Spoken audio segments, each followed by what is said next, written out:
Earth as a singular planet. In fact, it is anything but. For this is a story not of a universe, but a multiverse, where universes and planets, such as Earth, were replicated and mirrored across a vibrating, infinite plane. Some barely different from the next. Others drastically so. This is DC On Screen. Every week, Dave and Jason talk about the multiverse of DC properties on film and television. But be warned, if it's been officially released, you can expect they'll spoil it.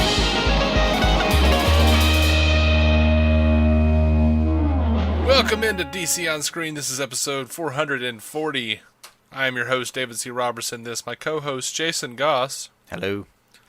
And this episode is going to probably be kind of light because there hasn't been a lot of news, honestly. It's stingy.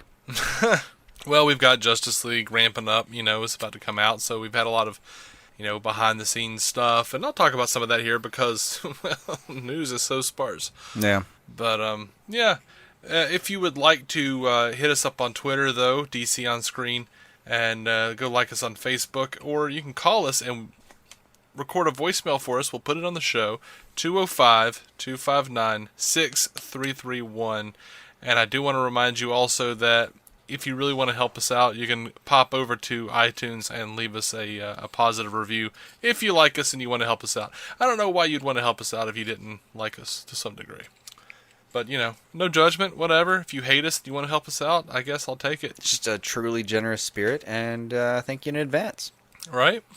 So I guess on to the news. The Justice League premiere date has been released. It's going to be November 13th, which is only 4 days before the movie opens, Friday, November 17th. Let's be honest, though. I mean, the movie's going to open before that, It's going to be probably that Thursday. Oh, yeah. Probably going to really come out the 16th. Yeah. It's I haven't checked, but I would bet I could buy tickets right now. No, you can't buy tickets right now. Have you tried that? I've looked into it. Okay. Well, remember we reported last week that the tickets wouldn't go on sale until October 30th. Oh, okay. Yep, forgot there was a deadline. Yeah. God, it's normally like a couple weeks. Anyway. Yeah. Now a lot of people are saying that this is kind of a big deal because the premiere is going to mark the point where the first big wave of critical reviews come out.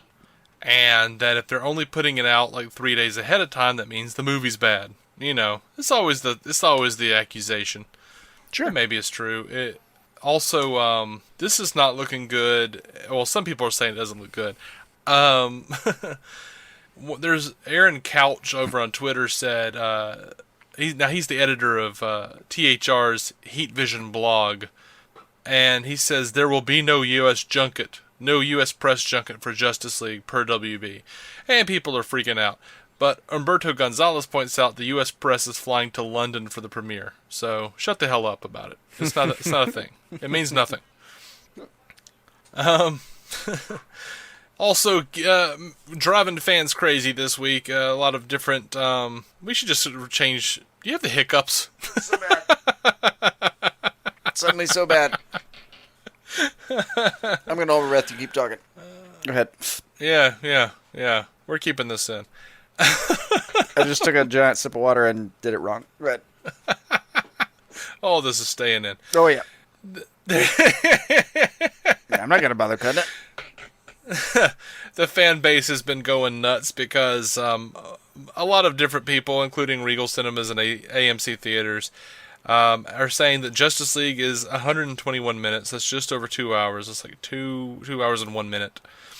Oh my gosh, it's got to be 2.5 hours, 3 hours. So, a lot of people are saying, no Zack Snyder film has been under, dude, 300 was tiny. I don't even remember what it was, but it wasn't.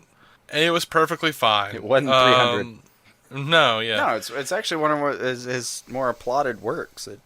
I'll tell you, like when I saw it, I kind of I described it as like, oh man, this is Gladiator 2.0. Like I bought a copy of that movie for my dad and was like, I know you love Gladiator, watch this. It's like they went the next level. Do you like it?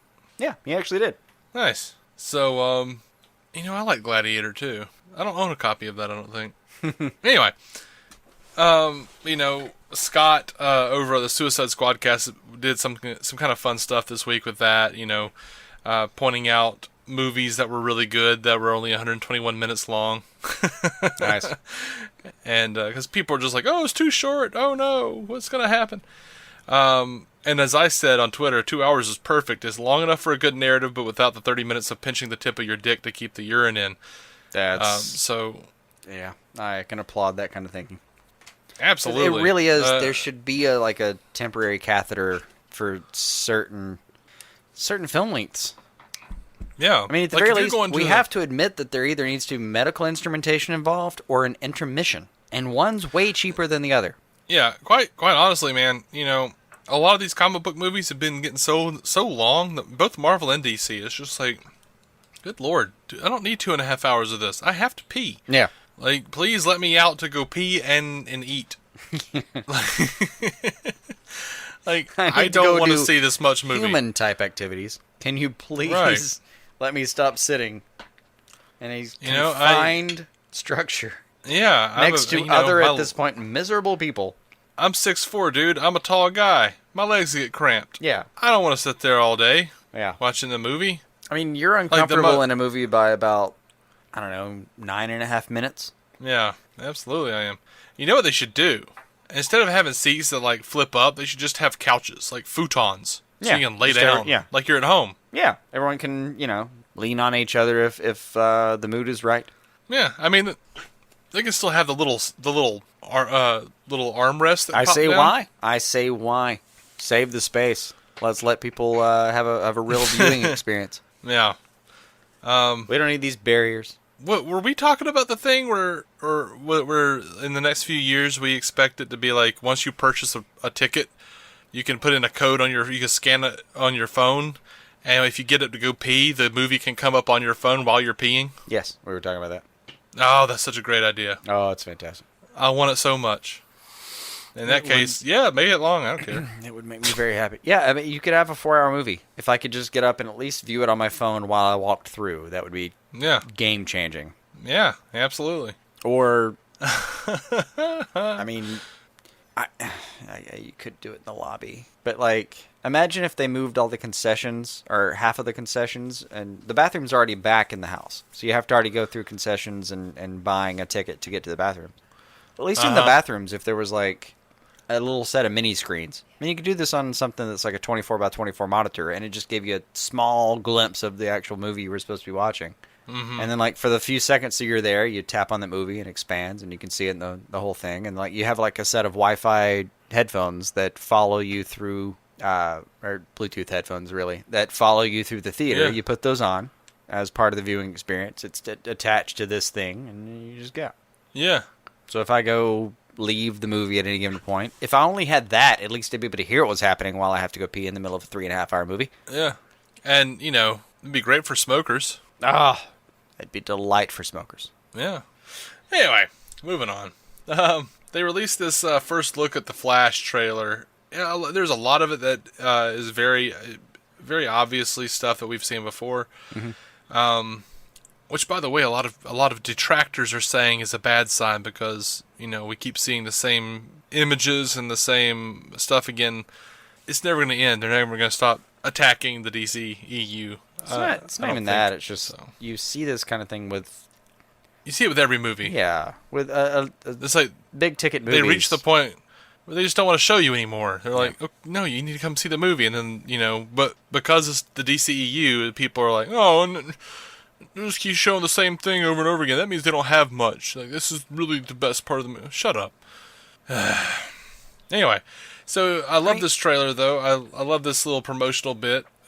We get a little expansion of the, it's really cool that you guys seem to want to do battle, be prepared to do battle. I don't really do battle. I just push people and run away. Yeah. Whatever it was. Yeah. And then we have Batman saying, just save one person. Which one? Don't talk, don't fight, get in, get one out. Well, then what? You'll know. Great. That was fantastic. That's great.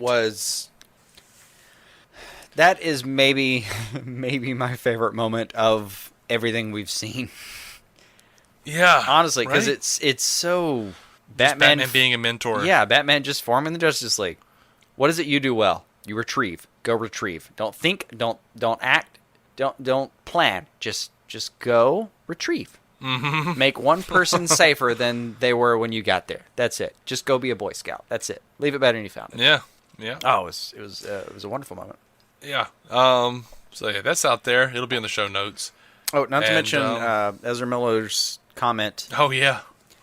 Where In the trailer, yeah. Yeah, he says that Barry Allen is criminally excited about being part of the Justice League. Mm-hmm. I just think he's talking through Barry Allen, and that's. I think Ezra Miller is criminally excited to be part of the Justice League.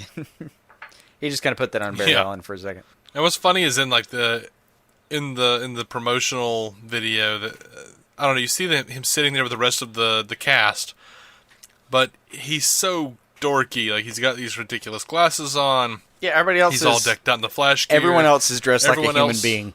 Everyone else is dressed like a human adult. Yeah, he's dressed as like the Flash's biggest fan. Yeah. I have fallen deeply in love with Ezra Miller over the course of this film. Yeah. He looks like, I don't know, one of their brother's little brother, or like one of their friends' little brothers, who may have fallen and hit his head a few times. Possibly. At the very least, it's like an excited relative that had to do the interview instead. That showed up in a bunch of Flash gear and was like, "Yeah, my brother's the Flash. This is amazing." Yeah. But it's him, and anyway. I'm so honestly, I'm not being derisive at all. I don't mean to sound that way if I am. I love his enthusiasm. It makes my heart happy. Yeah. It just does. Absolutely. It's a genuinely joyful experience for me to watch him be so freaking happy about this role. Yeah. So I think they released that as part of Flash Week, and they announced that they're going to do a Wonder Woman and a Cyborg Week. It looks like coming up. Cool. I assume they'll do one for all of them. Yeah. But and they seem I don't know what that means. They all seem to reference that same roundtable conversation where Ezra Miller was dressed the same as he was in the promo as he was that conversation. Mm-hmm. So this is probably something on the DVD, frankly. Yeah. So, Hollywood Spotlight put out a magazine called Meet the Justice League, and the article claimed that Lex Luthor was, as the article puts it here, at least intended to be in the film. We don't know how much of his stuff has been cut. A lot of people said that previously that watched test screenings said that he wasn't even in the movie. But the people on Reddit took images of the magazine and put it up, and it says, while Luthor was imprisoned at the end of Batman v Superman, he's back in Justice League and will assuredly work alongside the movie's primary villain, Steppenwolf. But we have no idea if that's true or if that's just like a outdated material. Yeah. No, that remains to be seen. I'd love to see him again. I liked Eisenberg's Luthor. I did. I know it annoyed a lot of people, and I'm sorry, but it was completely original as a take. Yeah. I don't care if it is Eisenberg being Luthor. I don't care. That was completely original and a little bit enticing. And just because he has long hair and he was quirky doesn't mean he was Jim Carrey from Batman Forever either. He just wasn't. Yeah, it wasn't. Go look at the two performances. They were not the same. Very different. Very different. Like Jim Carrey in a lot of his early career, Jim Carrey looks like he's at any moment on screen auditioning to be a sentient flying monkey. Well, they took the long hair that Lex had, and they're like, "Oh, look at he's Riddler. He's Riddler." I know. Oh, I know. I get it. It's just that, and most likely because they heard somebody else derisively say that. He went pretty far in his portrayals of characters early in his career. He's gotten so much more subtle and nuanced.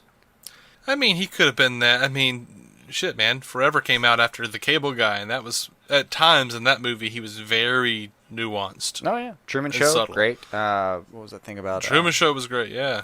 The Majestic. The Majestic. Made shit. Me cry. Absolutely. Just cried. Tears of cry. Number 23 was pretty fantastic. Yeah. And that was a Joel Schumacher, guys. Yeah. Yeah, that's right. We're blowing your minds. Anyway. Sadly, I do like kind of a lot of Joel Schumacher films. I'd have to go back and look on that. I don't know. I feel like I haven't seen the majority of what's out there. Mm-hmm. Go sniff around, man. Go sniff around. Yeah, well. You might be surprised. I gotta sniff around our corner of the universe for a minute. Because everything's airing right now. Uh-huh. Also, let's face it, I'm not going to stay Mm-hmm. home and do that instead of Ragnarok. Just not. Sorry. There's no chance of me, That's fair. Yeah. I'm going to go watch it. That's fair. Going to go watch it. All right. Busy times. This became weird quickly. Just saying, busy times. Oh, right. They released the new Justice League banner. They released a couple. One of them is just Cyborg, The Flash, Wonder Woman, Batman, and Aquaman. And there are some clouds behind them. And you know what? Squadcast talked about this, and I kind of just share Tim's sentiment, man. He thought it looked like bad Photoshop. I think it looks like bad Photoshop. I think the blue lightning on Flash looks bad. I think it looks really weird and bad. Batman looks kind of weird and squished. Mm-hmm. And I don't know. This actually became a little bit of a thing on Twitter between me and Scott of the Squadcast. We were just talking about like how much we just kind of miss Drew Struzan, you know, and old movie art With the like the old paintings. and the stuff. old Like, actual paintings. yeah, I don't Not want spray paint, like paintbrush. Well, yeah. Well, sometimes Drew did some airbrushing stuff, but Airbrush. That's what it was. I mean, I guess he still does. He's still working on the Star Wars stuff. He came out of retirement to do that shit. That fair. and indie. But yeah, man, I'm just kind of bummed out because both of these banners, and I don't think I sent one of them to you, but one of them is just like a lot of the same rote poses from different promotional materials we've seen, and like that Superman we've been seeing since day one. Mm-hmm. I'm not even sure it's not from BVS, honestly. Just a pose. Yeah. Yeah. So yeah, but it's a kind of a bum out, you know. And I'll say this, I said it on Twitter, I'll say it here on the show and stand by it. If they paid Alex Ross to paint these posters, like, that would be the most amazing thing in the world to me. Like, he can do likenesses. I would probably own one of them by now. If all those like team graphics, I'll call them. Uh-huh. If all of them had been in Alex Ross, I would own at least one of them by this point. Yeah. Like, seriously, I don't think I've bought one poster from any of these movies. Like, the last comic book poster movie I bought, like, comic book movie poster, I think that's what I said, that I bought was, the Japanese one from the Wolverine, where it looks like, I don't know what you call it, it just looks like calligraphic almost, and, you know, it's just Wolverine, I don't know, but sort of like a very ink blotty type of Wolverine. I don't know what you call it. I'm not well versed in that type of art, but I understand. It looks like Japanese art. But it looks like an honest take instead of printing almost kind of stuff. I mean, it just looks like they like took a paintbrush and painted, you know, like a silhouette of Wolverine on a piece of papyrus, you know. Oh, it gotcha. Yeah, it doesn't look like a big Photoshop, basically. Yeah. It's not like clearly, you know, Wolverine standing in front of a green screen and they like played with the lighting and threw a bunch of ninjas around him or some shit. Right. Anyway. I can see that. But yeah, that's. I've said this before though with like I don't know if you help yourself, especially with a big CGI heavy movie like this one, and it's not going to be. This isn't the biggest CGI heavy movie of the century or anything. It's just that even the costumes have a CGI component for probably 70% of what you see. I mean, two of the characters, like Flash and Cyborg alone, are extremely dependent. And then you get to Aquaman, Wonder Woman, and Batman, and it's pretty dependent here and there. Depends on what shot you're doing. I mean, how many set shots did you see of like Henry Cavill walking around doing something, and you know damn well, like, yep, he's got a cape on, but in the scene shot he doesn't.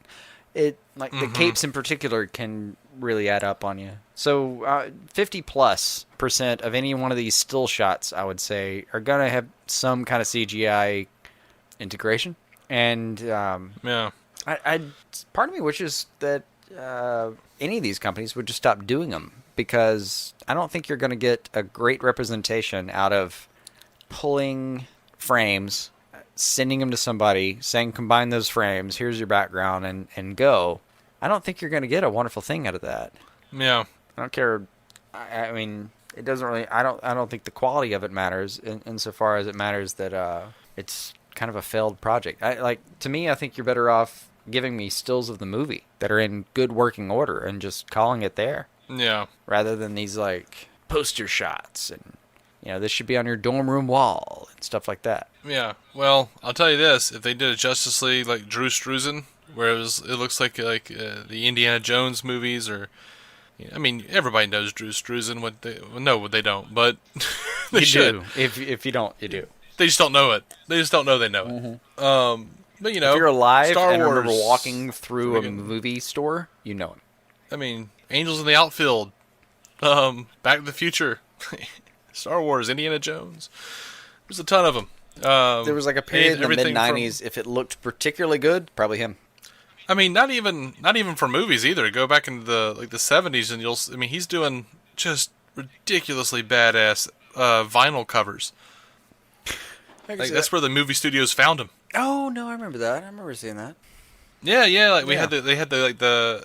was working for this company that did paintings for vinyl covers, and dude walks in like a recruiter from the movie studio walks in, and he's looking at all the work, and he goes, okay, I want that guy, and that guy. They were like, oh, that's all just Drew. Okay, send me that guy.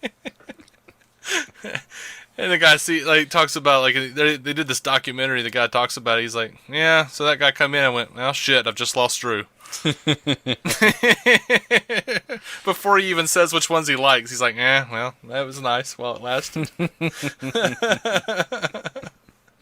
Anyway. Oh, man. So, moving on. Zack Snyder, if you're not following Zack Snyder on Vero, he's been releasing a lot of behind-the-scenes pictures. A lot of cool stuff. There's a picture of him standing in front of the Central City sign. It says city limits, Central City, and it's got the population. And then there's another sign below it that says reduce speed ahead, which is kind of fun. Mm-hmm.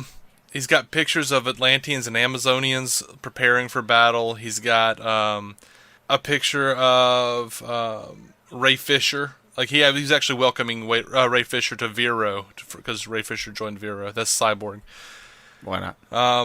He had a picture of the Amazonians sitting in the Batmobile, which is a lot of fun. And just kind of a fun thing to see. One of those things you just never think you would actually...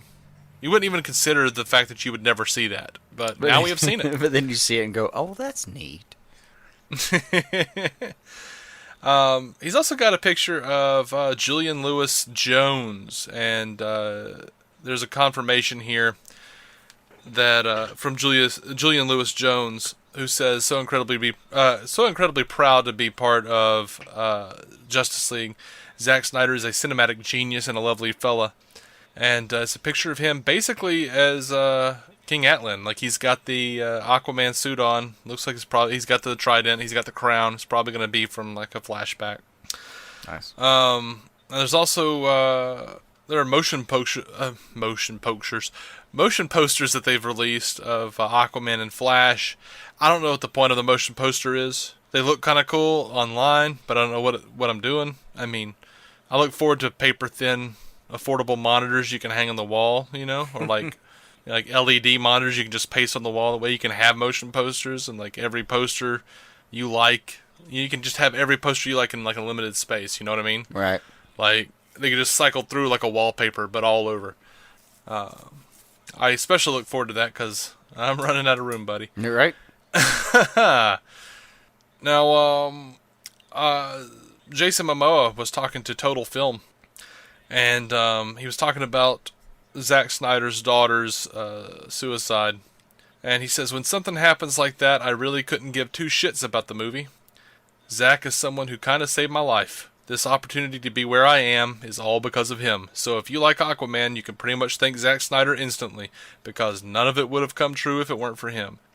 And then he talked about Zack approaching him for Aquaman. He says, I was in shock because I know what Aquaman originally looked like, Snyder really liked what I did with Game of Thrones, and he really wanted someone who's a bit of an outlaw, someone who's an outsider, or half and half. He knew that I was from Hawaii and raised in Iowa.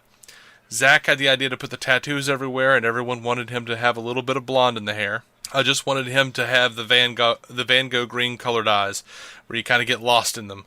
You're scared by it, and you're drawn in. We put the contacts in, and I was like, wow, it's kind of scary, but hopefully not too scary. Our costume designer, Michael Wilkinson, is just unbelievable. As far as the armor, it's just gold and green and about 40 pounds of rubber. I don't know what it's made out of, really, but it's heavy. It looks good. You put it on and just sink right into the character. Nice. He also says there's a lot I can identify with because I was born in Hawaii and then raised in Iowa, which made me feel like an outcast. Aquaman's half and half. He was not accepted in Atlantis, but also doesn't fit in with the surface world. So he lives It's perfect in a way. It really is. Yeah, he says he lives in those tides. He's very defiant and a loner until he meets the team and it becomes his little family. So that's all cool. It is. I like him and Zack's relationship. Yeah. Now this is interesting stuff. J.K. Simmons was talking to Total Film, and he said this. He said this is the first Justice League movie we hope of a few. They're working on scripts for the Batman and for the next Justice League movie, which is new information as far as I'm concerned. As far as the next Justice League movie. He says it continues my incarnation of Commissioner Gordon. I don't have a lot to do. I feel like I just dipped my toe in the water of who Commissioner Gordon will be. But yeah, that's I think that's the first indication that we've actually gotten of another one in the works. Yeah. Yeah. Even in development. Yeah. Yeah. So apparently James Wan likes puns. Why not? Well, I mean, I enjoy them. He posted a picture, James Wan being, of course, the director of Aquaman. Mm-hmm. He posted a picture of two crew members carrying a whale with the caption, "Having a whale of a time." Of course. Of course. And then Aquaman Wrapped this week, officially, apparently, and James Wan has announced that they've wrapped it. He says, "Holy mackerel, you scampy serious." All right, scampy was a bit of a stretch. Yeah, it was, but it made me laugh. It's still funny, but I appreciate his adherence to the form. Yeah. He says that's finally a principal photography wrap on Aquaman. Thank you to an awesome cast and crew. Jason Momoa officially announced that it wrapped 114 days, as did a couple other cast members. This is weird. Forget me if I'm wrong. Did we report a few weeks ago, Aquaman wrap, and someone got stabbed, and we're like, no, it's not actually the Aquaman wrap. Yeah, we've gone back and forth because they keep saying that it's wrapped, but then it turns out to be like, oh, it's like a wrap party for this guy. Yeah. Which happens. Because apparently they just have a damn party every time anybody leaves. Well, but that's true though. Like you work with someone for X amount of days straight intimately, and then you want to have some kind of send off, and the wrap parties come with parentheses, dashes, and subtitles. Honestly. All right. Oh, it's a wrap party. Just for these two people, but one of them will be back next week, so it's a wrap party for him next week. That kind of thing. Yeah. All right, so WWE wrestler Madah Abdelhamid. Sure. Yeah, I don't know. Confirmed that he was in Aquaman. He says, was keeping this under wraps, but since it's all over the news here in Australia, I might as well share. Had an epic time shooting my scene in Aquaman. Pretty cool having a few camels in this scene, being from Egypt and all. There are camels in the scene. In the shot. I don't understand. He says, we are wrapping up down here in beautiful Gold Coast, Australia. It was such an amazing experience. The last 7 months down here have been just incredible. We had a hell of a group, going to miss everyone. Yeah, don't know what he was doing. Don't know what he was doing. And the Total Film has also released a new image of Aquaman swimming. I don't know. It looks pretty dope. Actually makes me excited to see it in action, Yeah, I saw that one. Looks pretty smooth. It is definitely not just Jason Momoa with a blue background and a couple of, bubbles coming up. Yeah. Drawn on the side or anything. Yeah. It does not look like Super Friends. It looked supernatural in a way it's supposed to look. Yeah. That's David F. Sandberg. Yeah, that's just the rough part to me about underwater. I'm always really annoyed by underwater because like it's supposed to look like someone who can breathe there, and it's hard to do. You know what? Most of the time when you shoot underwater, it looks like someone who's there for a second and might die. It's really hard to get like a cavalier, confident shot of someone being underwater without bubbles. Mm-hmm. It's one of my greatest hopes is that the next couple of Aquaman installations have that kind of look. And the recent trailers look pretty good in that capacity. For Justice League, yeah. Mm-hmm. I kind of hope they have the little bubbles around the eyes. Why around the eyes? Because when people go underwater and open their eyes, they have little bubbles around their eyes. Oh, they do, don't they? Like, yeah, you're right. Yeah. Yeah, that's part of why everything like shrinks in on you and it becomes all blurry all of a sudden. I can deal with that. Also, for a being like him, I could deal with it if that wasn't a thing he had to deal with. I can see that. I don't know. If he had some kind of airtight eyelid. Anti-bubble like, repellent. Like an airtight eyelid. Yeah. Down to some, God-fearing amount of pressure per square inch. Yeah. Just be like a Vulcan thing, like third inner eyelid or something. Yeah. No, there's a lot of people that have that like second eyelid, the one that comes in from the side. Like dogs even have it to some extent. I don't know if Aquaman should. I haven't seen any indication that he does. So I think he just has pretty damn good water vision. Mm-hmm. Whatever that amounts to. David F. Sandberg went over to Reddit and revealed that he is aiming for April 2019 release on Shazam. Cool. That's exciting. That's something to we work should with. be getting Shazam around the same time we get the second season of Star Trek Discovery. Yay. Oh, no. I don't know what that was. I'm sorry. I don't know. Oh, Patty Jenkins was talking about some fan theories, Mm-hmm. And, some of the fan theories have said that Steve Trevor could still be alive because he was bathing in, essentially that, he took the bath, early on in Wonder Woman. Sure. And a lot of people are saying that's like a Lazarus pit or something. No. Or he's like mysticized or whatever. And he's not really dead. I say solid no, but go ahead. And Patty Jenkins says, well, I've gotten bad news for everybody. So, probably Negative. not, guys. Yeah, I think that's a solid no. She also answered a theory about, when Diana couldn't hear what Steve Trevor was saying to her before he ran off and sacrificed himself. And a lot of people saying that, the second time we actually hear what he says, that's just for the audience. She still doesn't know what he says. Patty Jenkins said, nope, that's not what happened. She says, when you're in shock, you're in a car accident, and I've actually had this happen to me when someone starts saying a bunch of stuff to you, and you're like, wait, what? And then later you realize what the person was trying to say to you. That's very much how that scene was. Later she puts back together what he was saying and realizes the meaning of it, so she does hear him say it. And there's that. And absolutely. she also... Yeah, And that's what I thought was happening. That's one of those things where, if anyone thinks that, no, that's not possible, humans are better at recounting what just happened than that, please let me know that you think that. Write me in, and I'll point you in the right direction. We're not. Yeah. We're just not. Let's see. What was the other thing? A fan theorized that the power that she unleashed on Themyscira and then later on Ares is because of her magic bracers. And Patty Jenkins says, she's wearing bracers like everybody is. It is Diana who is the god internally hitting a state of mind that makes her capable to send out the shockwave through the bracelets, not the bracelets themselves. Yeah, that makes sense. Just reiterating that Diana is a god. Yeah. All right, that's it. That's it for the news there on the TV film, or sorry, not the TV side, the film side. We do have some feedback. J. Scott St. Clair says Justice League has received an MPAA rating of PG-13. Not really a huge surprise. Do you think the film could have existed or succeeded without any other rating? I think you're real PG completely out if we're doing comparisons.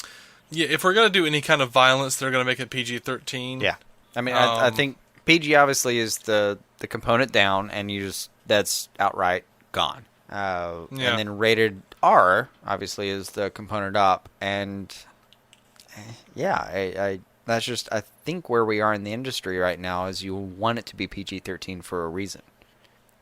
Yeah, I mean, it's still that way, but, Deadpool opened a lot of doors. Sure. But, and honestly, Justice League is such a big property, I think they would only probably lose 150 to 200 million by making it R instead of PG-13. I don't know what they could possibly gain there. But also these days it seems, and by the way, it's still the case that we don't know what the real rating system is. Like, it's very subjective. I mean, there's that documentary. Subjective. This film has not yet been rated or something. Yeah. I've referenced this on the show before. But yeah, like, nobody knows who these people are. So yeah, who knows, man? Who knows? Like, like the ratings are subjective. They really just are. The ratings, how you get rated, where you land on it is kind of like you. I mean, it's a Chinese box, man. Like you send information into the hole, and what happens, what comes out of it is translated, and you don't know why or how, but that's the information you got. It's same time, PG-13 seems to make the most sense to them, because the important part is how it appears to the audience. Like, how it appears to someone who has a 14-year-old and says, well, I'll take a close look at this before I send my 13-year-old in. Yeah. Here's the thing. Ratings have gotten, I feel like, a little more outlandish than they used to be. Like, a lot of people who worry about the ratings, who actually worry about the ratings online, that I find are people from the old school. Like, I've got 6 or 7 Star Trek movies on my shelf that range from G-rated to PG. Yeah. Oh, no. And, you can throw some blood or whatever into that, but, they're G-rated or PG-rated. And then First Contact comes along as PG-13, and suddenly people are pissed because, they can't take their kids to see a Star Trek movie. Well, there's nothing really in First Contact that's really much different than the others. It's just that, the sensibility's changed. Yeah. Of course, even still staying in the same franchise, a lot of people are like, "Oh, Star Trek Discovery is TV mature. This is bullshit. I can't show it to my kids. I don't feel comfortable." Mm-hmm. Well, that's because they had some like warp signature thing, like, the ship had like they did like a warp test, and everybody wound up mangled and gross. Right. And they just decided that was TV mature, and I was like, yeah, you guys got to calm down on the rating thing. It's not a big deal. And then they turn around and drop the first 2 F-bombs of the franchise ever, and I went, well, carry on, people complaining.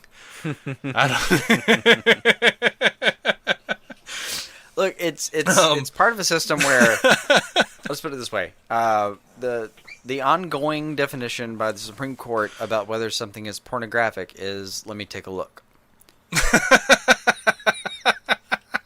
That's it. That's where we are, and that's our judicial system. Imagine. I mean, but a rating can you really blame them? I mean, what person isn't gonna just keep that system in check? I honestly, I don't know how to describe that metric. Like, is this funny and not porn? I could bring up a number of examples to make that sound silly or not silly, but the fact is, the Supreme Court of all people came up and just said, "Yeah, let me look at it and we'll see what happens."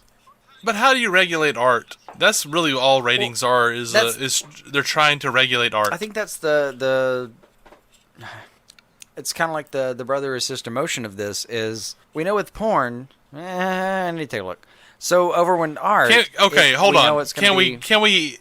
Can we move away from using the phrase brother and sister motion when we're talking about porn? We can. Do you have would you like to interject on that, or should I come up with the interjection?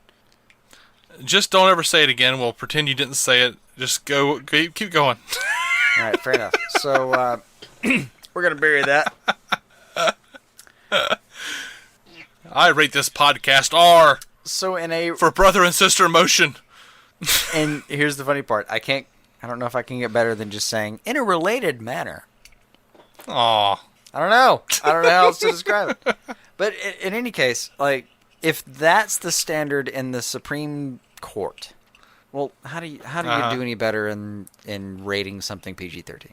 Well, it is because I saw it that way. It is just a body of people describing a thing. That's it. A body of people describing a thing. I mean, there are tales of them, like, literally just sending the same movie back and, getting in.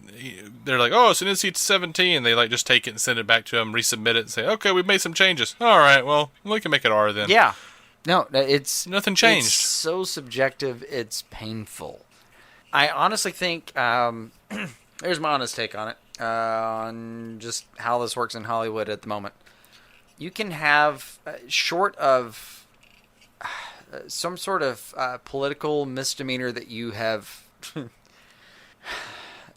put on yourself, short of actually pissing somebody off, I think you can have a movie that can be on the edge of PG-13 or R, or on the edge of PG-13 and P, or PG, and you're just like a couple of seconds of a scene away from making it work. You just, like, it's not even that it's not you have to please the PG-13 community, and then they go, well, it's PG-13, therefore, if you intend to put an ad in front of this, well, you're beholden to this rating that I gave it.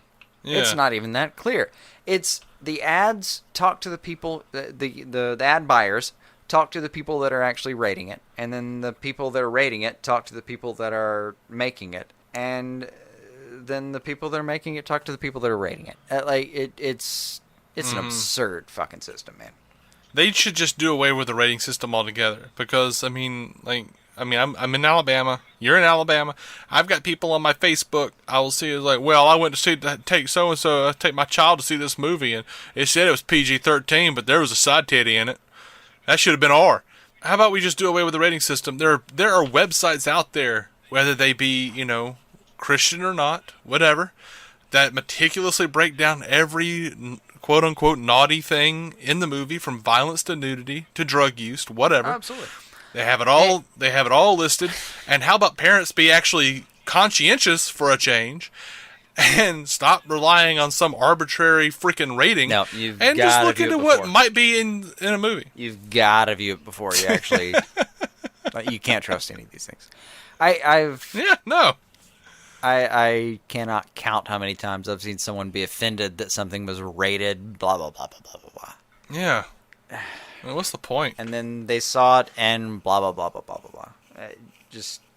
All the rating has now become is just an excuse for the studio to freak out and make the filmmaker change their film.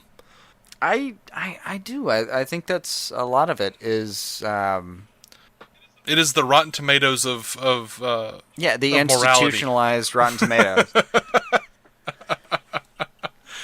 As the Rotten Tomatoes isn't trying to be institutionalized. Binary bullshit. Anyway, moving on. Please maybe message that answers us your question. If you want a longer explanation of that, but I'll be happy to give it to you, as will Dave. Anyway, yeah. So maybe that answered your question, Jay Scott. I'm not sure that we actually answered the question. I often wonder, I think it would succeed. Circumlocute long enough that we answered the damn thing. I think if it's PG, it's going to lose money. If it's R, it's going to lose money. So best to have it PG-13, because either adults aren't taking it seriously, or adults aren't taking their kids to see it. Yeah, I think that's the bottom line actually as well. PG-13 gets you into the 18 to 49. Mm-hmm. Because the assumption is that everyone gets there, and no one takes it. Like when the average person sees R, or anything above it, God forbid, when the average person sees R, they question, should I show this? When the average person sees PG, they think, well, I don't want to go to that. So if you're talking about your average, dad on a Friday night, what do you want to see? And they see like PG Justice League, R Justice League. Their choices are like, okay, that sounds lame. Because think about the time we're talking about now. They think, well, that feels very Super Friends. Versus, not sure I need to see an R Justice League. PG-13's the way to go. Yeah. Yeah, If absolutely. you're an average father, you take your kid to it. You see PG-13 on that. You just go, yep, that fits. Let's do it. I mean, based on what I see on Twitter and stuff, even some of the fans that aren't fathers are like over there going like, why is it R-rated? Batman doesn't have sex. Batman's supposed to be like me. Anyway, I'm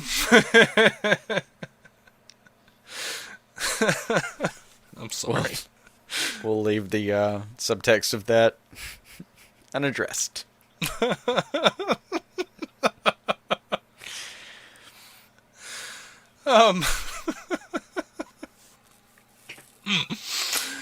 Moving right along to Jordan Valdez at BatFanJordanV. On Twitter says, finally got to the episode with my voicemail. Figured we'd eventually have to agree to disagree on Dark Knight Rises. Absolutely, Sure. buddy. Thanks for shouting out my podcast. You are very welcome. Yep. Honestly, we love a good talk. That's all there is. Yeah, ooh, gosh, dizzy. I've never been like pissed that we disagreed with someone. Just Yeah, no. Why would we be? I mean, there are plenty of people who do that. Like, you're an idiot. You don't understand. Yeah, all right, whatever, man. I'm glad you enjoyed the movie. Wish I did. No, I have an ongoing policy. Any single thing that I did not enjoy, if you can make me enjoy it, bless you. Yeah. I mean, you're not going to win points by going like, hey, but that scene where he, the cops chase him in that alley and he had the bat waiting there, that was pretty cool, right? I'm like, absolutely, that was the best part of the movie. Right. No one's arguing that. Anyway, we're going to get into some DC TV stuff, and if you're not caught up with the DC TV stuff, you might want to not listen. In that case, you can hit us up on Twitter, DC on Screen. You can go like us on Facebook. You all right, man? All right. Just making sure. Don't want our listeners to hear me callously talking over your hacking and they think, why does Dave not care that Jason's dying? What happened is that water can be pretty destructive. Oh, okay. Even to one's I've own heard that. water intake system. Also known as mouth. Right. So Esophageal system. Yeah. That turned on me for a second there, but, I think I beat it for now. Right. We'll see. And if you guys want to leave us a voicemail, If you just hear some coughs far off, that means I ran away from the mic and just coughed into that instead. right. If you want to leave us a voicemail, 205-259-6331, and we'll play you on the show. And we'll respond to you in kind. If you haven't if you're not listening to us, keep some DC on your screen. Now let's pop over to DC TV news, and we're gonna get a little spoilery on that, but not too spoilery because. And look, we've got some feedback for this week on TV, but we're not getting to it because Jason and I aren't caught up on the TV shows. So. As predicted, the recent scheduling has been pretty tough to actually keep up with. The way our week is scheduled out. Mm-hmm. Also, we anticipated some stuff that was happening that was going to coincide with actual airings. Mm-hmm.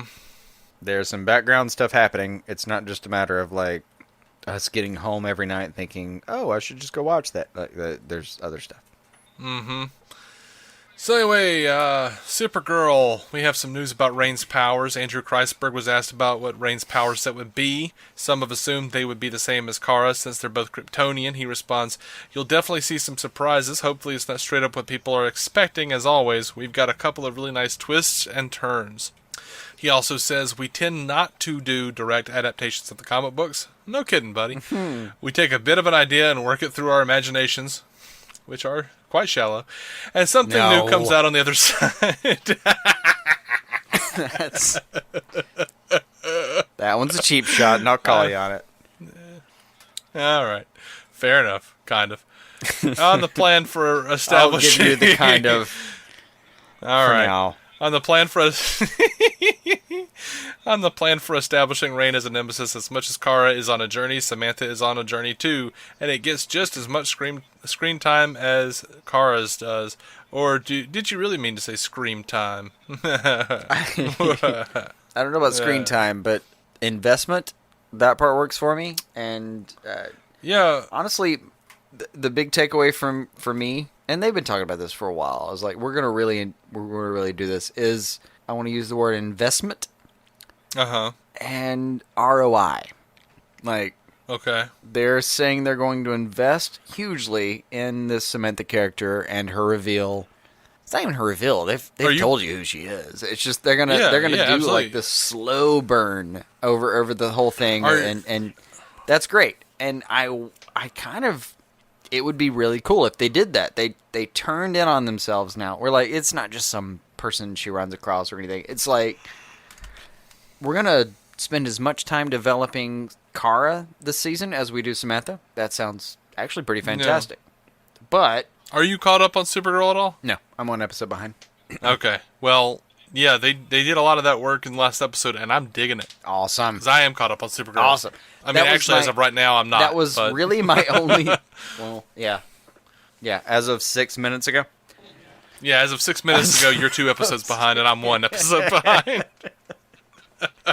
That's where we watch these. Yeah.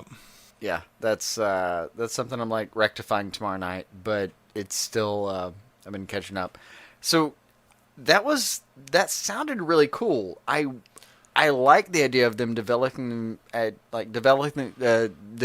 those characters along the same lines, but like, let's see where they go differently. That sounds great. But the return on investment here, the ROI has to be great. Mm-hmm. It just does. That could be one of those where I gotta respect it, man. Like, going in that hard on a character, I have to respect that. Yeah, absolutely. I just really hope it works out well. Yeah. And I'm pretty encouraged by your comment there. Yeah, so far so good, I think. Like, I'm digging her character so far. I mean, full disclosure for me as a person, that was what I was doing tomorrow night, was catching up on... I personally did not have a chance to do any of the CW shows last week. Like, yeah. I've been so busy that, like, I caught up on the FX shows last week, and then didn't have a chance to catch up on the CW shows, and then that's what I was planning literally tomorrow, so. Mm-hmm. Well, yeah, I'm liking what they're doing so far on her, and what I'm saying is I'm emotionally I'll be getting invested with Dave tomorrow to either bitch about or enjoy this episode together. Absolutely. Over to Flash, Gypsy is apparently not going to be in the crossover. Actress Jessica Camacho said that she won't be there because of her schedule. She says, I'm not going to be able to take part in that. It's such a bummer. It's going to be interesting to come back and find out everything that has transpired. Where was Gypsy? What was she doing? What has she been busy with? There's a lot I don't know. I'll be excited to fill in those gaps. I'm bummed about that. I like Gypsy. I do like her. I even like that the actress knows that should be a writing gap. Like, what were you doing? The hell were you up to? We had a thing happening. Yeah. I always enjoy that. That doesn't necessarily mean the writers do. It doesn't, but I always appreciate when the actor or actress knows, like, yeah, that should be a thing. Yeah. So, I haven't caught up on this, but I'm aware of the spoiler. I'm aware of what happened. As is Jason. Mm-hmm. But, Oliver stopped being Green Arrow on the show, and he handed it over to Diggle. EW asked Stephen Amell whether he thought his character would be suiting up as Green Arrow again. He says no. Look, I remember one season of 24 when Jack Bauer had been taken prisoner. Jack was in China. They're like, well, how long of this season is Jack going to be in China for? And the producers were like, he's landing like 6 minutes after it starts. The show is the show. Our show's the show, but that doesn't mean that we can't surprise people. If he suits back up again, it doesn't matter. It doesn't mean that all of the sudden he's gonna go back to the status quo. He also says, I'll give it to Diggle. I don't give it to him with a heavy heart. I give it to him with a full heart. I give it to him expecting him to be able to handle it. I like the idea that I give it to him because the city needs a Green Arrow. The Green Arrow can be more than one person. The Green Arrow is a symbol and his team is a symbol. The fact that we are pushing Star City in the right direction is something that is important to me, because I don't want the city to get destroyed every year, because then what's the point of what we're doing? We're a team of vigilantes that are the definition of insanity. because we're just doing things over and over again and hoping for a different result. Obviously, I don't know what's going to go on with Diggle, but I give it up, and there's a lot of angst, and there's not a lot of angst. So that's pretty interesting, man. Yeah. That is pretty interesting. I don't buy that Oliver will not be the Green Arrow in 2 or 3 episodes. I just don't buy it. No, despite his insistence that this matters, of course we have to think, yeah, we'll be back here. Yeah, I give it mid-season finale before we're back. Doesn't have to be for the crossover. They could. Oh yeah, there is the crossover. Yeah. I'm pretty sure I saw Oliver in costume for that. We'll see. Maybe I'm wrong. We'll have to see where that goes. Yeah. But I do like his. I don't know. I like his insistence that things don't always have to be the way you expect them to be. Yeah. I do like that. I even I love hope his. it's true. It's Einstein's definition of insanity, where like doing the same thing over and over again and expecting a different result. Mm-hmm. Which I love for many reasons. My favorite is that like that's part of quantum theory. Is like things have a different result every now and then. Yeah. Oh man. So I love this because on the last episode of Arrow, Oliver Queen, while doing like a little press meeting, was like, they could Photoshop Bruce Wayne's head onto Green Arrow's body. Has anyone checked? That's a good point. Has anyone checked Gotham? Is Bruce Wayne still in Gotham? Mm-hmm. And responding to that, Fox's Gotham responded on Twitter saying Bruce Wayne was still in #Gotham last we checked. Little bat emoji at the end. Yeah. Oh man, that was good. That was made me pretty laugh. solid. Because it's like playful, but it's also a little bit of like, screw you, don't name drop our person. No, we've got this guy. Don't even try. Don't you start pulling him over into Arrow. Yep. He's in #Gotham. Yeah. And then I saw at least 3 different websites list 11 different times Bruce Wayne has been mentioned in the Arrowverse. Well, he already was. Oh, he's been brought up. That's Yeah. He's around in some capacity. Yeah. So apparently Terry Beatty, the co-creator of Wild Dog, is pretty pissed off about the current representation of his character on Arrow. Poor guy. He vented his frustrations on Facebook. Mainly the new costume is what he has an issue with. He says, this change erases any trace of the original Collins-Beatty concept for the character. I would not be surprised if his name gets changed before too long as well. Whatever was unique about his, quote, street-level costume has been replaced with the current standard issue dark armored uniform, a generic 3rd Imperial Guard from the left, death bloodstroke strike image big gun look. That's my Sigh, favorite part of that quote. I will tip my hat to Rick Gonzalez, who I feel has done a fine job in the role, and has a strong screen presence. I wish him luck in going forward with this and whatever else he does down the line. Like, that just went from like, I mean, I feel him, because if they change the name, they no longer have to pay him, I assume. Just slowly Change the name? weeding. Yeah, like, how like Marvel stopped calling, he like renamed the Cable book into Sure. something else because they didn't want to have to pay Rob Liefeld for Cable anymore. Sure, yeah. Whatever. I don't know how the contracts are always a little different, but No, yeah. who knows? All right, so Arrow has a new title card. Now, instead of just the familiar arrowhead, each member of Team Arrow has an emblem. I'm down with that. That's cool. Yep.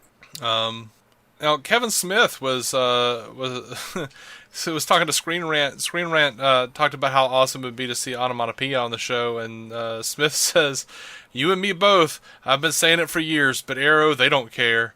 I guess it's Mark Guggenheim. He doesn't care. I talked to him once after at the panel at the Paley Center. I was the moderator for the Paley Center CW panel at the Hollywood and Highland Complex. And so afterwards I was talking to Mark and I was like, hey man, fans keep saying they want me to direct an episode. I would love that. I would love Green Arrow. I wrote Green Arrow.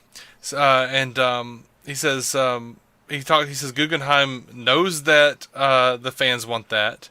And he says Guggenheim told him, yeah, Arrow is very dark. Legends would be good for you. That Guggenheim makes is just so much sense. This tracks, though. no. Look at Red State and tell me he can't do Arrow. It's not that he can't It's a do cop-out. Arrow. It's that he balked at Arrow early on, and then got That's offended. exactly what it is. It got offended by the EPs, kind of mentioning him, because he has done some Green Arrow. I mean, come on, he revived the Green Arrow in a lot of ways in the actual comic book sales. I mean, he was Absolutely very important here. Mm-hmm. This is not to in any way diminish his role. He was very important, but. He did kind of call them out as, I don't know if I can do that. And, well, yeah, I could see this being the relationship that kind of needs the most healing. Yeah, I mean, I don't know. I don't remember. I remember he was offended that they, didn't talk to him or something, and then he mentioned that he would like to do it, and then they just never said anything, so he was like, screw them, I'm not even going to watch their show, and... He has watched the show. That's what it amounts to. Oh, he did, though. He eventually did, after the Jay Muse got him stuck on the Flash. Yep. Yeah, anyway. Muse was the link. Yeah. So, Beast Boy has been cast. The live-action Teen Titans has a Beast Boy. Ryan Potter of Big Hero 6 is going to be playing Gar Logan. And, as a refresher, he is cast alongside Britton Thwaites as Dick Grayson, Tegan Croft as Raven, Anna Diop as Starfire, and Alan Richardson as Hawk, and Minka Kelly as Dove. They are fleshing this shit out, and I'm kind of starting to get excited. Starting to feel a little bit. Yeah. I like Ryan Potter. I was kind of in the Ryan Potter for Tim Drake camp. No, it's a good cast for Beast Boy, actually. It is. It is a good cast for Beast Boy. I'm down. So I'm not sure what to make of this. But more CWDC TV is apparently in development in the form of Project 13. Deegan Freakland, previously the showrunner of Sci-Fi's Bitten, will head up the project with Elizabeth Banks and Max Handelman, producing through their company Brownstone Productions. The show is going to feature Tracy 13, a 20-something forensic scientist who begins to exhibit paranormally based powers. She reaches out to her estranged father, Dr. Terrence 13, who is skeptical of such forces. Together they investigate paranormal cases and explore Tracy's emerging powers. Assuming the show moves forward in production, it would be an hour-long addition to the CW's lineup. No indications yet that it will be connected to the CW's other DC TV shows. That sounds dope, dude. I don't know. I don't know what to do with it. I don't have a huge memory of Project 13 or Tracy 13 in my memory. I remember her floating around from time to time in different iterations back in the day. That actually by that I mean about 10 years ago. A really good summary. I remember her floating around in iterations. Yeah, I remember wearing this black is not underwear. Like a major character by any stretch. I remember her doing some paranormal shit in black underwear. That's what I really remember. Yeah. And she has paired with Constantine from time to time. I bet she has. Several people. I'd like a list of all the people who've paired with Constantine in the comics. Right. Right. No, I don't really know. No, honestly, she... Man's dashing. I think that's part of how he builds it. Petty dabbler my ass. Mm-hmm. Anyway. Yeah, he... there's no indication from what's being presented now that it will ever include anything that's happening in the CW verse. Mm-hmm. And, I like Matt Ryan in particular. We've got what we got right now. Let's focus on that. That is what it is. Also, this show is in production. Yeah. It doesn't... See, there were a few people annoyed by the news because they thought, oh, that rules out the Matt Ryan Constantine adaptation. It doesn't necessarily. That's probably not going to happen anyway. The man's busy. it's really probably not going to happen. But this doesn't rule it out. No, this wouldn't. If anything, this is an indication that they're willing to, Branch out. Like thrust the shaft deeper into the comic book community. A couple years ago, we had CW guy Mark Pedowitz, isn't that his name, saying like, we're not going to do Supergirl because, we're not going to do more. And, then CBS is like, we don't want Supergirl anymore. They're like, oh, we'll take her back. Let's do Black Lightning as well. Right. And they're just kind of like, they're the network that keeps saying, we don't want any more kids, but then, going, let's adopt one more. Just one more. No, they... So, They went through a transition where I there was a portion of their programming that did this, and they thought, well, we don't want to push that too far. And then I think they've maybe hit a point where they're asking themselves, well, how far can we push this? Yeah. See, personally, I think they're making a grave mistake. I've said this over and over again. They need to put the kibosh on Legends of Tomorrow as it exists right now, and do like straight up Brave and the Bold. Every episode of this could be a potential backdoor pilot. Do an anthology series where every episode is a different group of characters. Absolutely good. That's what I want. Send all of the characters from Legends of Tomorrow back to their respective shows, back to the Flash and Arrow, whatever, and then get your ass onto Brave and the Bold. Just backdoor pilot that shit up. Yeah. Anyway, I would tend to agree. We got a ratings. Yeah, we got a ratings update here. A little footnote from our last news episode. We talked about the premiere numbers being down almost across the board. Our buddy Randall Smith sent us an article from Cosmic Book News that points out that 42 and 48 shows that have premiered this... 42 of 48 shows that have premiered this fall were down from their previous numbers. Though I'll note, nowhere near the extent of Supergirl's 55% drop. But looks like everything's kind of down across the board. It is down across the board. And that's still same day plus same life. There's wiggle room. Yeah, there's wiggle room. But... A little bit of Smallville trivia we have in the upcoming... I wish. In the episode... No, I don't. I'm glad the Smallville's over. What the hell am I talking about? I like Smallville, but damn, we didn't need it for that long. But in the episode Homecoming, which aired on October 15th of 2010, Clark, assisted by Brainiac 5, heads to the future to sort out some emotions and save the day. That day happened to be this past week, since the show's future date was October 15th, 2017. So, congratulations, we all now feel old, and we can move along with our day. Slowly, if you so choose. Yeah.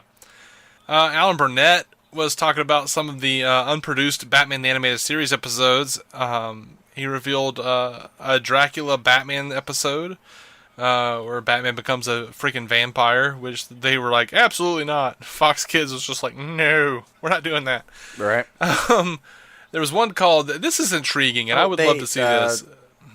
I think it was Tim mentioned bloodletting as a thing that was like on tap, if you will, as that's not gonna go. Which is different when the show went to WB as the new Batman Adventures. Like you would see people with blood coming out of their mouth. Yeah. Just the trickle down the side kind of thing. Yeah. Yep. Now this one sounds pretty interesting to me. There was one called Silent Night, a story with no dialogue, and I would love to see that. But the one that I love the most was called Gun Story. Here's Alan Burnett talking about that. He says, the only show that we never could really produce was that script about the gun that killed Bruce's parents. That was just a little bit too much. We had a script which was called, I think, The Gun Story, and it begins with the creation of the gun, and it follows the gun through several people who use it, and finally getting to the person who killed the Waynes, and then it ends up getting melted down. And when you put that imagery in your head with like the aesthetic of the animated series, with how they, oh my god, I want that episode so much. Oh yeah, no, I can freely imagine that episode in a way that just the incident of it getting melted down, I had feelings about just that idea. Yeah, Just imagine the aesthetic of the animated series and the gun getting melted down, and as a placeholder in your head, just throw in like the music from Feet of Clay. Wah, wah, wah.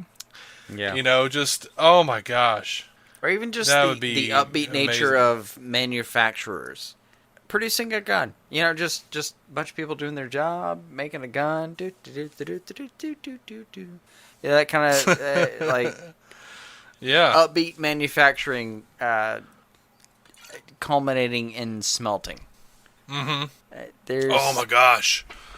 I just had a really cool idea. Go for it. What if we see it get made? It's GCPD issue, Oh, that's and already a nice twist. and someone steals it off of Gordon, Oh, that would be a nice twist. or even better, Bullock. He would be too young, but No, you know, what'd be fun is like Bullock is. Oh, that'd be fun. Do 2 tangential stories where Bullock is supposed to be the head of Gotham. Like his career is tracking to that, but his gun suddenly goes missing, and it becomes part of a high profile crime. Whereas Gordon pretty much shows up on like his, year 1 storyline, where like he shows up as the main guy who's supposed to be, the cop against cops, and you have like Bullock, who his gun goes to one of the most infamous crimes in Gotham's history, really recorded history at least, and it ends his reign as maybe the next best cop. But that's great. Gordon comes in, and those two have to kind of make way for each other. Yeah, I can see it. I can deal with that. Anyway, so apparently Tim Burton's Superman almost got animated. Oh, I heard about that. The Batman vs. Two-Face co-creator Michael Jelenic was talking at the New York Comic Con and said, "I had a big pitch, and they took it seriously for a second to do Tim Burton's Superman, to do that animated. Nick Cage would do it," a reporter says, and Jelenic says, "Oh, he absolutely would do it." I want to see that. I'll be honest. All right.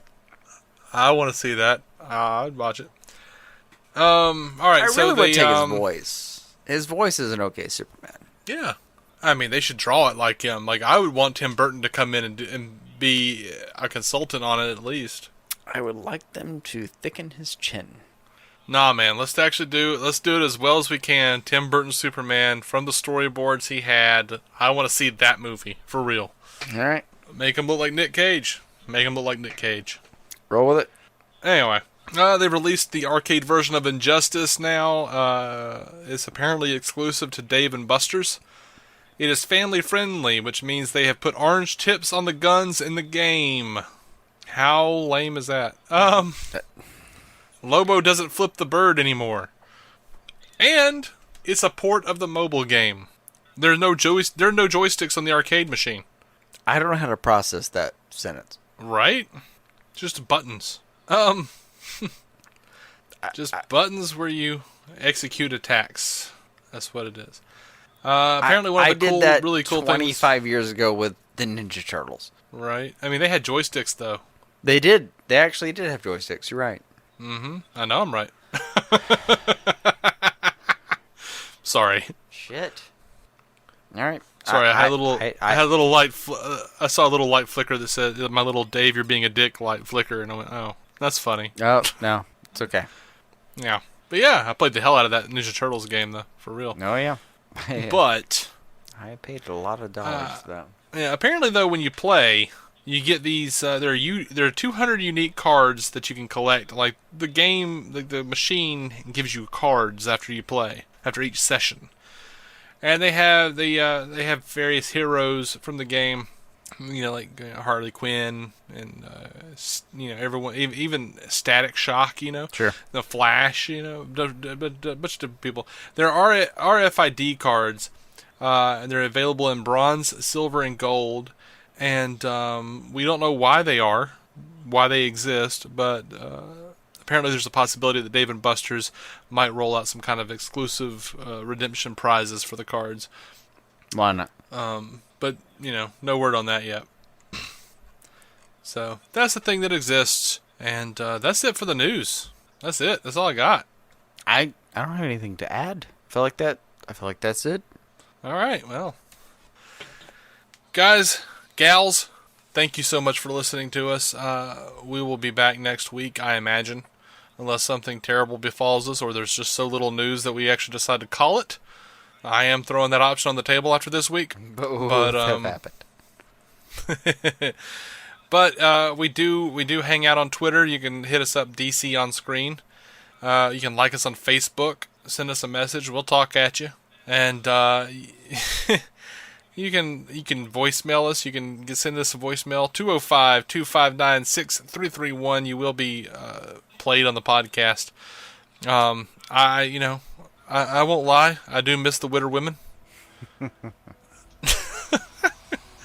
But yeah, whatever. As that is the evidence of, you can create a character if you like, do a voice, do something fun. But we're gonna take off for the week and probably go catch up on our DC TV shows, honestly. So until next time, keep some DC on your screen.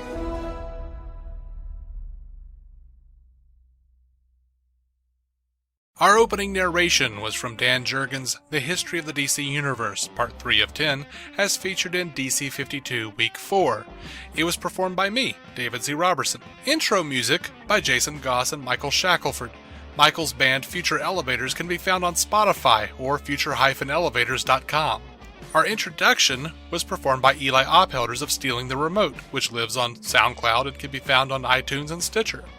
We're a proud member of the Giant Size Team Up Network, GiantSizeTeamUp.com. DC On Screen is a maladjusted production. Visit maladjusted.tv for more from me and Jason, including sketch comedy and improvised web series, vlogs, parodies, and more. Are you maladjusted?